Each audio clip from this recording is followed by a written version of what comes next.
Saya percaya hari ini, apa yang melilit dada Anda membuat sesak nafas karena Anda dihimpit masalah, ada jalan keluar. Inilah beritanya. Inilah kabar baiknya. Dalam Kristus selalu ada jalan keluar. Dialah jalan. Jadi jangan gelisah ya. Tuhan hari ini provide you, menyediakan kepada Anda suatu jalan yang tidak Anda duga. Karena itu saya kasih judul hari ini, Anda catat tema khotbahnya, kemenangan saat terjepit. Ini renungan singkat. Kita lihat 1 Samuel 30 ayat 1-15. Anda dan saya harus menyadari bahwa di dalam setiap kesempitan yang Tuhan izinkan di hidup ini, terkandung sebuah kesempatan untuk mengalami kuasa Allah. Ya, saya akan bagikan prinsip-prinsipnya, tapi kita baca dulu ayat-ayat firman ini. Ini tentang Siklak terbakar, pembalasan Daud atas orang Amalek. Ayat pertama, ketika Daud serta orang-orangnya sampai ke Siklak, pada hari yang ketiga, orang Amalek telah menyerbu tanah Negeb dan Siklak. Siklak telah dikalahkan oleh mereka dan dibakar habis. Perempuan-perempuan dan semua orang yang ada di sana, tua dan muda, telah ditawan mereka dengan tidak membunuh seorang pun. Mereka menggiring sekaliannya, kemudian meneruskan perjalanannya. Ketika Daud dan orang-orangnya sampai ke kota itu, tampaklah kota itu terbakar habis, dan istri mereka serta anak mereka yang laki-laki dan perempuan telah ditawan. Berhenti dulu di sini, 3 ayat dulu. Terjadi penculikan besar-besaran dalam sejarah. Yang diculik adalah anak istri Daud dan anak istri pengikutnya.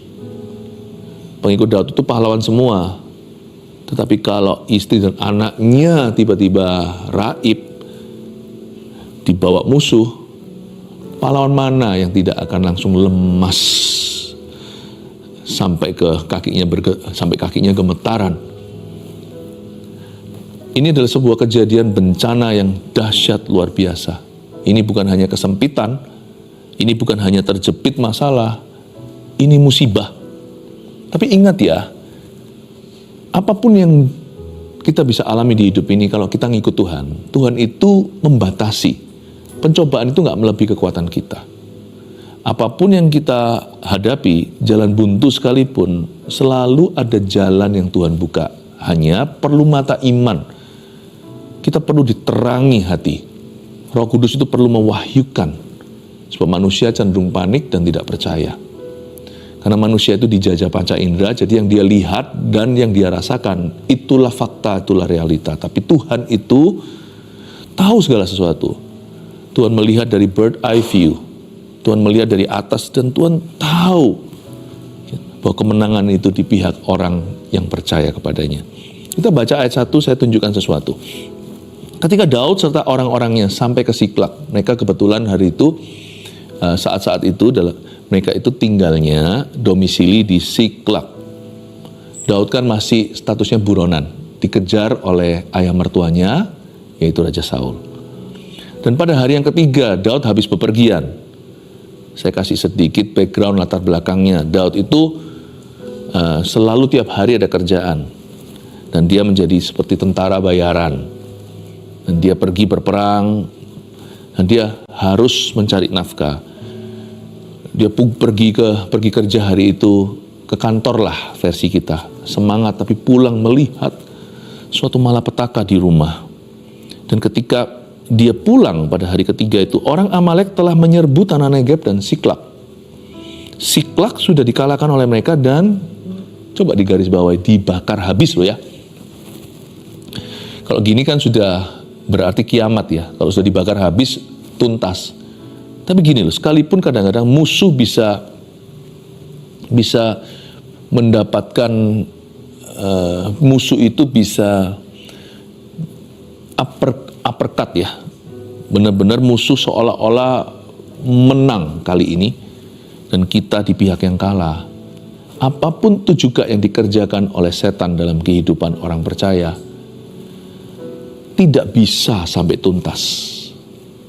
Sekalipun nampak habis dibakar ludes semua, tetap carilah tanda-tanda kesetiaan Tuhan. Sebab kesetiaan Tuhan itu fondasi orang percaya. Kasih setia itu gak bisa lenyap apapun masalah kita dan seberat apapun juga. Coba cari dan temukan. Pasti ada tanda-tanda kesetiaan Tuhan. Anak-anak Tuhan itu pasti berhasil selalu ketemu pratanda baik untuk hari esoknya. Tuhan pernah berkata, rancanganku bukan rancangan celaka, tapi memberimu damai sejahtera di masa kini, dan memberimu pengharapan di masa depan penuh pengharapan itu loh, dan rancangan damai sejahtera. Sekalipun ada kalimat dibakar habis, coba kita look carefully, mari kita telusuri, mari kita lihat lebih detail lagi. Ayat 2, perempuan-perempuan dan semua orang yang ada di sana, tua dan muda, telah ditawan oleh mereka. Ini orang Amalek jahat-jahat by the way. Mereka ini begitu tidak berperi kemanusiaan. Orang Amalek terkenal sebagai orang-orang yang tidak punya rasa belas kasihan dan nafsunya besar. Makanya hari ini Amalek secara rohani menggambarkan kedagingan atau kerakusan. Jadi nggak mungkin lah kalau sudah tahun mereka itu nggak dihabisi, pasti mati. Tapi kalau Anda baca perempuan-perempuan semua orang di sana tua muda memang sudah di tahun mereka. Lalu kok ada kalimat dengan tidak membunuh seorang pun, itu nggak masuk akal. Itulah tanda kesetiaan yang kita cari tadi, dengan tidak membunuh seorang pun. Masa sih? Pengikut Daud itu ada 600 kakak kepala keluarga. Ya, istri anak taruhlah minimal zaman dulu itu orang anak banyak-banyak, minimal 5 aja. Itu sudah ada ratusan, 300 taruhlah. Masa nggak ada satupun yang mati? Nggak ada satupun yang terbunuh? Nggak ada yang karena stres, karena ketakutan, lalu habis itu meninggal di tempat, atau kecelakaan. Atau mungkin salah satu di antara mereka kasar, terlalu kasar sama anak kecil, karena ini anak kan. Termasuk pasti ada bayinya. Kok nggak ada satupun yang mati? Perlindungan Tuhan itu tetap ketara di saat kita seolah mengalami malapetaka dan bencana. Karena itu perhatikan rotinya. Janganlah kita terpukau dengan raginya. Jangan kita itu lihat lubangnya lah, seperti itulah. Tapi kita melihat tangan Tuhan, melihat di dalam persoalan yang saya hadapi, masih banyak tanda-tanda kesetiaan yang ditemukan. Tidak satu pun terbunuh, mereka menggiring sekaliannya, kemudian meneruskan perjalanannya. Ayat 3, ketika Daud dan orang-orangnya sampai ke kota, syok mereka. Tampaklah kota itu terbakar habis dan istri mereka serta anak mereka yang laki-laki dan perempuan telah ditawan. Bukannya judulnya tadi kemenangan saat terjepit ya? Poin 1 dulu, catat dulu aja, nanti kita terakhir baru summarize it, atau kita akan merangkumkan. Saat terjepit, yang pertama, tetap perhatikan tanda-tanda kesetiaan Tuhan. Karena waktu kita memperhatikan kesetiaan Tuhan daripada persoalan kita, iman kita akan bangkit. Dan ketika kita bisa menemukan kasih setia Allah di dalam situasi kita yang paling terpuruk sekalipun, kita akan berharap kepada Tuhan. Saya jadi ingat sebuah ayat di Perjanjian Baru Roma 5, dan kita diselamatkan oleh pengharapan. Orang yang putus asa mudah give up, langsung dia menyerah. Tapi kalau kita masih punya pengharapan, kita kuat. Skornya itu bisa terbalik nanti. Seolah-olah sekarang musuh yang dapat upper hand, dia yang berada di depan kilometer maju, kita terbelakang. Tapi kalau kita berharap pada Tuhan, yang terkemudian bisa menjadi terdahulu. Bisa terbalik nanti. Musuh yang seolah-olah menang hari ini bisa kalah telak sama kita. Tapi orang yang sudah putus asa, apalagi kecewa, kepahitan apalagi, buyar sudah. Semua kesempatannya untuk menang tidak akan pernah datang. Justru orang yang masih bisa berharap pada Tuhan dan beriman, di balik setiap kesempitan yang dia alami, ketika dia terhimpit, terjepit, Tuhan akan memberi dia wahyu dan hikmat dan beri dia urapan baru untuk dia bisa menemukan celahnya dan memutarbalikkan keadaan. Dengan pertolongan Roh Kudus, dengan kekuatan Allah, kita bisa. Justru kesempatan itu ditemukan juga dalam kesempitan. Kesempatan apa? Kesempatan untuk melihat mujizat Allah. Tangan Allah bekerja yang mustahil terjadi. Karena itu jangan melulu lihat kemalanganmu. Tapi bisakah kita lihat kehadiran Allah? Sekalipun sekarang kita nggak bisa merasakannya, tapi can you identify? Bisakah kita mengidentifikasi bahwa kekuatan yang Tuhan taruh dalam hidup kita itu tidak tercabut? Kita lihat ayat 4. Lalu menangislah Daud dan rakyat yang bersama-sama dengan dia itu dengan nyaring. Sampai mereka tidak kuat lagi menangis. Juga kedua istri Daud ditawan, yakni Ahinoam perempuan Yizril dan Abigail bekas istri Nabal orang Karmel itu. Dan Daud sangat terjepit karena rakyat mengatakan hendak melempari dia dengan batu. Seluruh rakyat itu telah pedih hati, masing-masing karena anaknya laki-laki dan perempuan. Tetapi Daud menguatkan kepercayaannya kepada Tuhan Allahnya. Itu tadi saya katakan kan, kalau kita masih bisa melihat tanda kebaikan, kita akan dikuatkan. Penting sekali kita itu untuk mencari asupan ketika kita di dalam sebuah masalah besar. Asupan kita yang membuat kita kuat untuk melawan musuh, yang memberikan kepada kita energi untuk bisa mengelola keadaan ini dan memutarbalikkan dan melihat kemenangan. Asupan kita itu adalah apa yang kita perhatikan. Kalau kita perhatikan yang negatifnya melulu dan bukan janji Tuhan, kita akan dilemahkan. Tapi kalau kita memperhatikan bahwa Tuhan tetap hadir dalam problemaku, Tuhan tetap ada di tengah-tengah kita, sekalipun saya tidak bisa merasakannya, sekalipun saya belum melihatnya bekerja, sekalipun seolah-olah dia diam saja, tapi terbukti sekalipun semua anak dan istri Daud beserta pengikut-pengikutnya itu semua sudah diangkut, tak satu pun terbunuh, itu saja sudah bukti bahwa Allah menyertai. Memang sekarang skornya, papan angka belum menunjukkan kemenangan, apalagi kemenangan gilang gemilang. Tapi kita langsung melihat tanda kebaikan, itu modal kita untuk menang. Oh, sekalipun aku sekarang posisinya di bawahku adalah batu karang yang teguh. Ternyata musuh sudah bakar semua, tidak bisa cabut apa yang Tuhan taruh dalam hidup saya. Itu asupan saya. Di dalam batu karang yang teguh itu saya akan minum air yang mengalir keluar. Di padang gurun dan padang belantara aku akan mendapat kekuatan baru. Dan ketika Daud melihat itu, pertama-tama reaksinya jujur sekali. Menangislah Daud ayat 4. Rakyat bersama dengan dia nangis. Sampai mereka gak kuat lagi menangis. Sebenarnya ya, beriman atau mengeluh sama-sama pakai energi. Cuman kembali apa yang kita pilih. Marah dan dengan menahan diri sama-sama perlu kekuatan, perlu determination, perlu sebuah tekad yang bulat. Untuk seorang marah lampiaskan, brol-brolan, dengan untuk orang menahan, sama-sama membutuhkan tenaga. Tetapi yang satu berguna, yang satu kurang berguna, malah cenderung bahaya. Orang yang marah biasanya melakukan sesuatu secara gegabah. Mereka memang nangis. Ekspresi ini lumrah. Daud pun menangis. Tapi setelah kita menangis, apa yang akan kita lakukan? Itulah penentunya. Nah, celakanya ayat 5, juga kedua istri Daud ditawan, yakni Ahinoam perempuan Yizril dan Abigail bekas istri Nabal orang Karmel itu. Semua Daud pun kena. Dan Daud sangat terjepit. Nah, inilah yang saya sayangkan. Tapi nggak apa-apa. Ini jadi pelajaran berharga yang mendewasakan. Dan Daud memang terjepit kan. Saya suka sekali kalau baca Alkitab. Alkitab itu sangat jujur.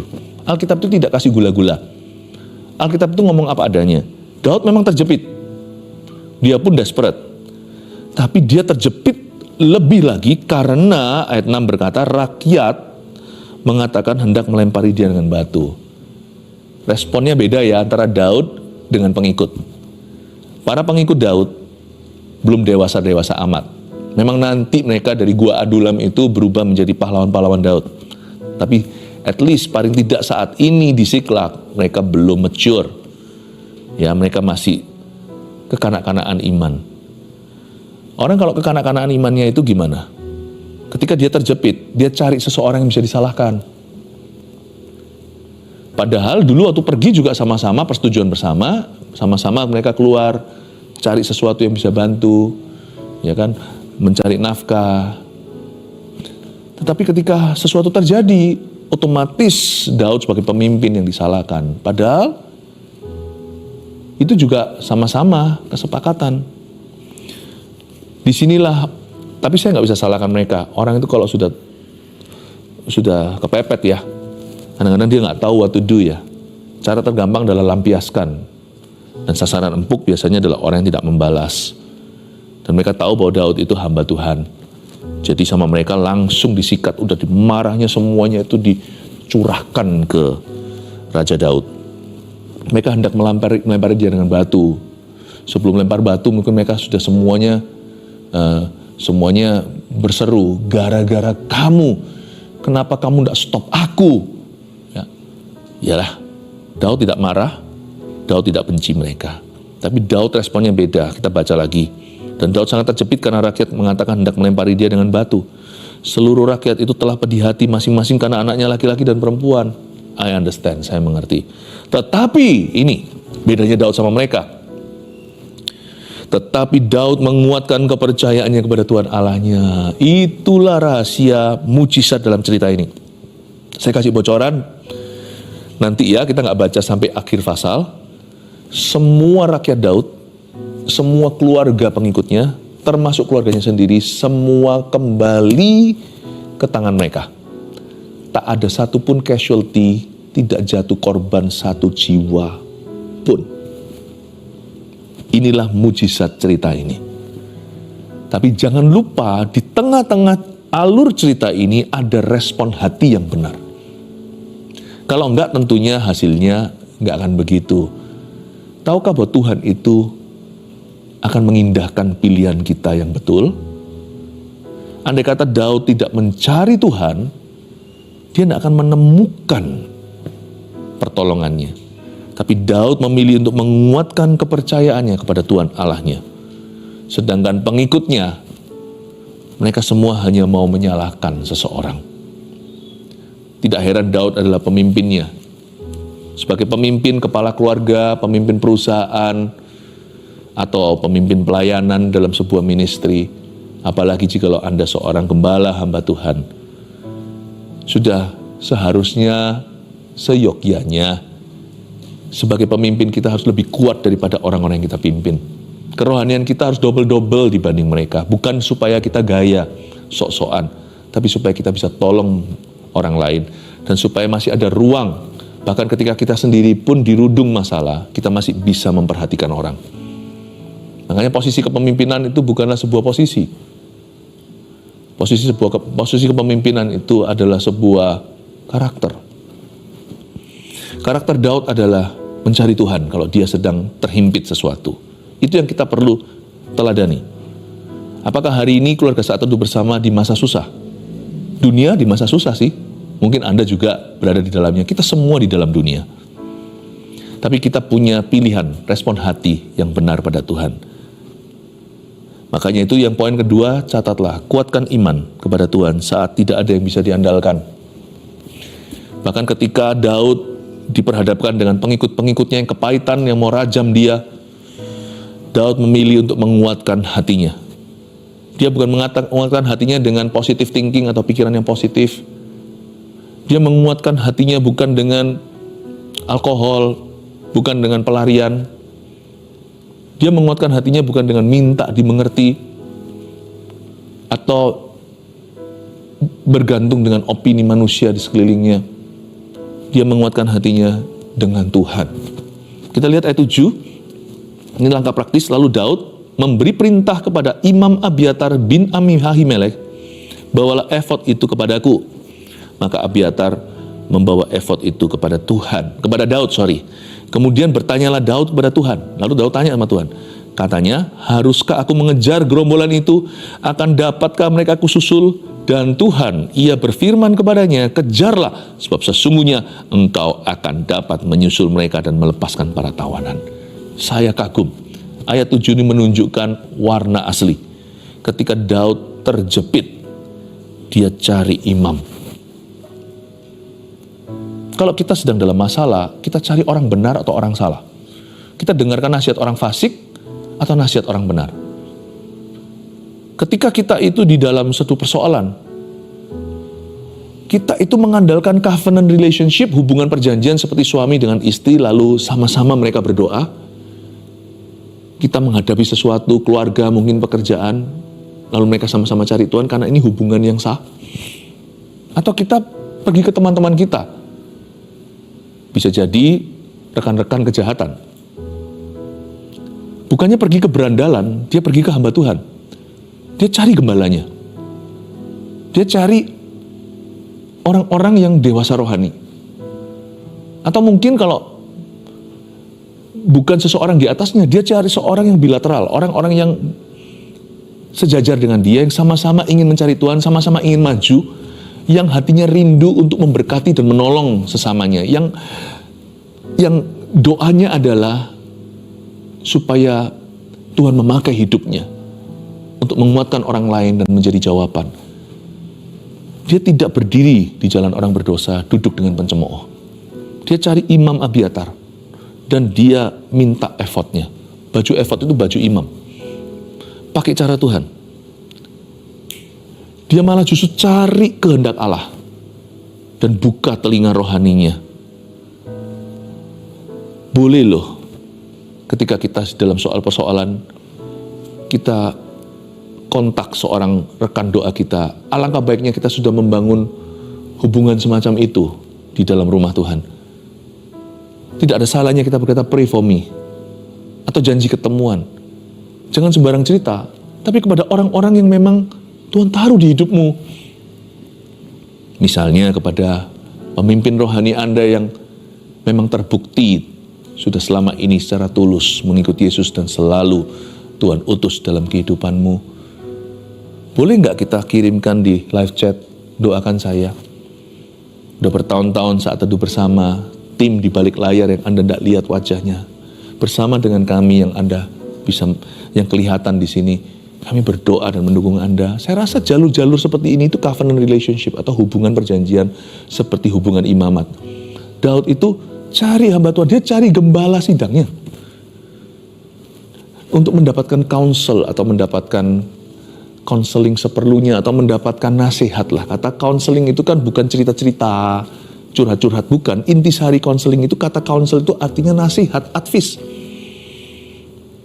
Dan ayat 8 luar biasa, kemudian bertanyalah Daud kepada Tuhan, dia buka telinga rohani, katanya, haruskah aku mengejar gerombolan itu? Dan Tuhan jawab dia, kejarlah. Ada firman, zaman dulu perjanjian lama ada baju efod, karena dulu mereka belum punya hubungan dengan Tuhan seperti perjanjian baru. Perjanjian baru ini Roh Kudus ditaruh di dalam hati setiap orang yang percaya. Zaman dulu enggak, hanya pada imam, nabi, dan raja. Jadi Daud ambil baju efod itu, dan baju efod itu ada 12 batu di sini melambangkan 12 suku Israel, dan nanti iya atau enggak itu nanti bisa nyala gitu.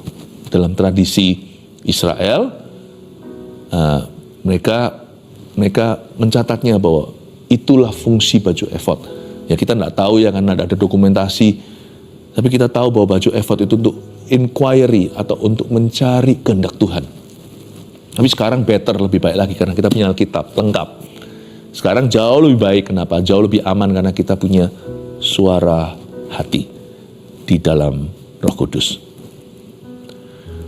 Tapi di sini saya ingin tekankan bahwa ketika kita dalam masalah, bukan hanya kita itu memperhatikan tanda-tanda kesetiaan, tapi nomor 3, buka telinga rohani itu penting sekali loh.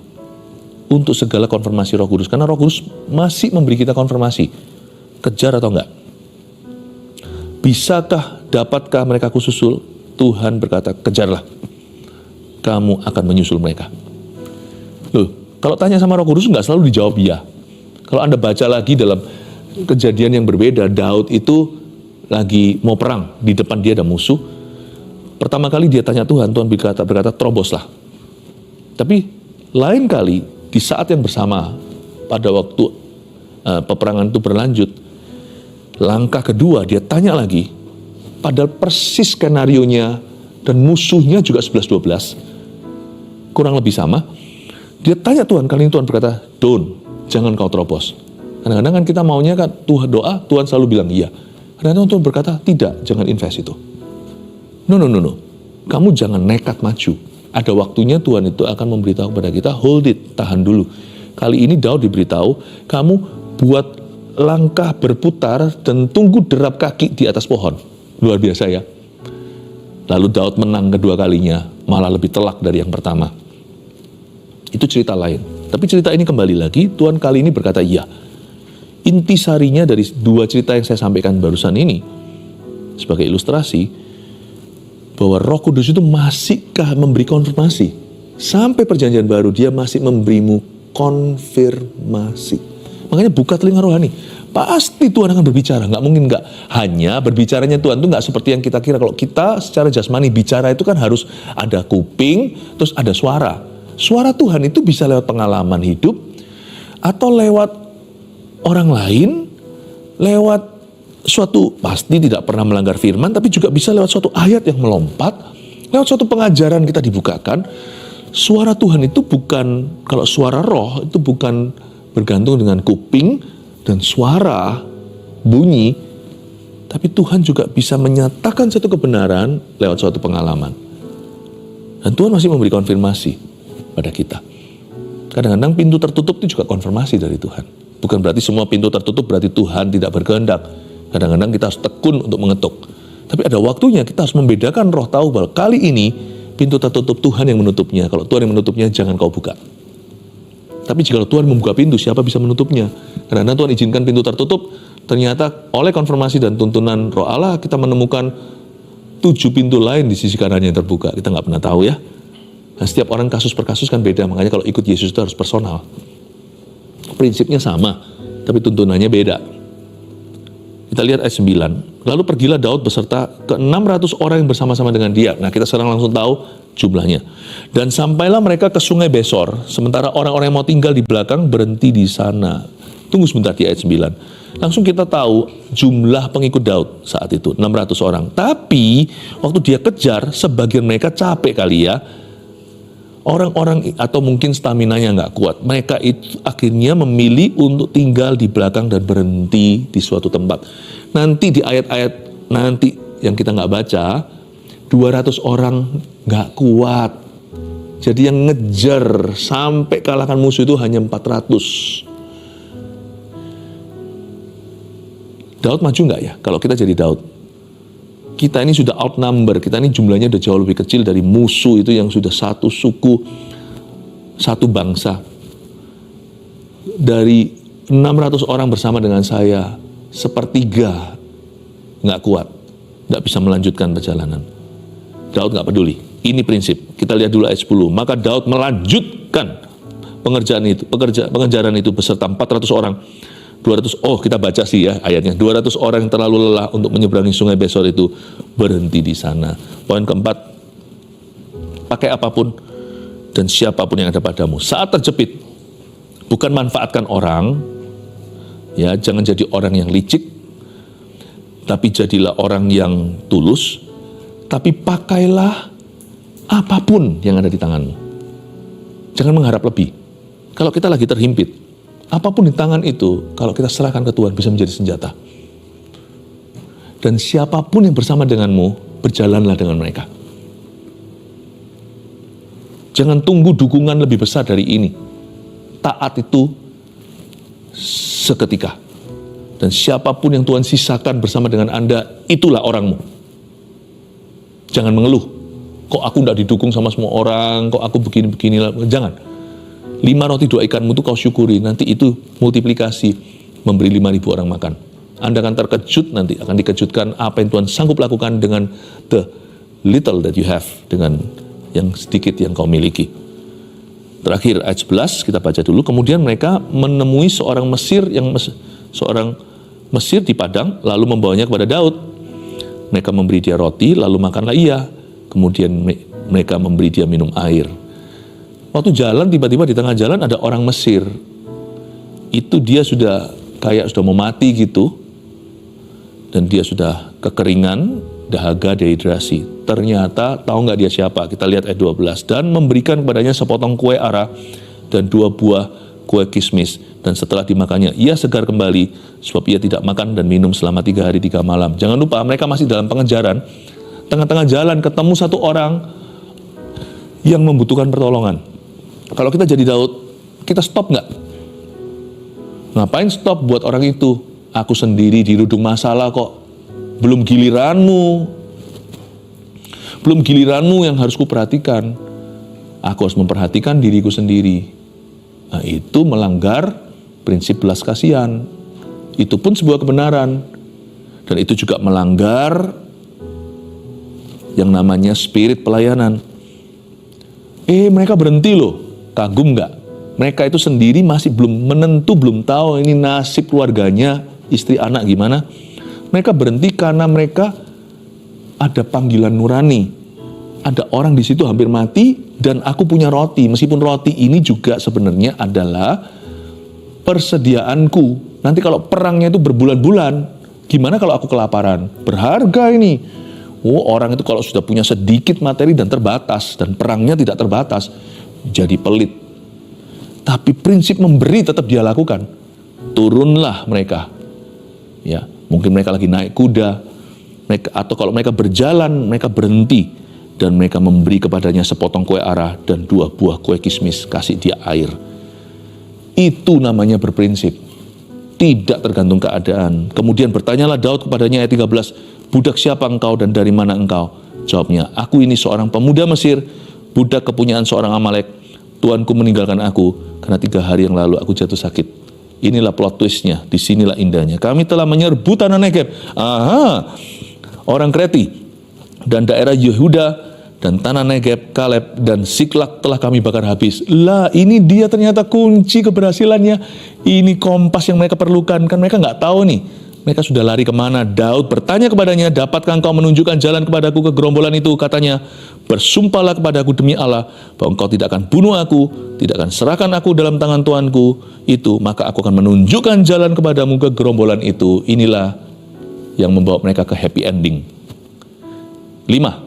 Apapun terjadi ya, kalau Anda terjepit ya, jangan sampai Anda lupakan prinsip kelima. Tetap berpegang teguh pada setiap prinsip kebenaran. Jangan beralasan, aku sendiri susah. Tetap pegang teguh pada prinsip-prinsip kebenaran. Baik itu prinsip memberi, mengasihi, mengampuni, bersyukur. Ya. Baik itu tekad untuk melayani, berdoa. Jangan beralasan. Tetap pegang prinsip kebenaran. Karena justru ketika Anda mendahulukan kebenaran dan kerajaan Allah, segala sesuatu ditambahkan. 5 poin sini Anda catat sudah? Puji Tuhan.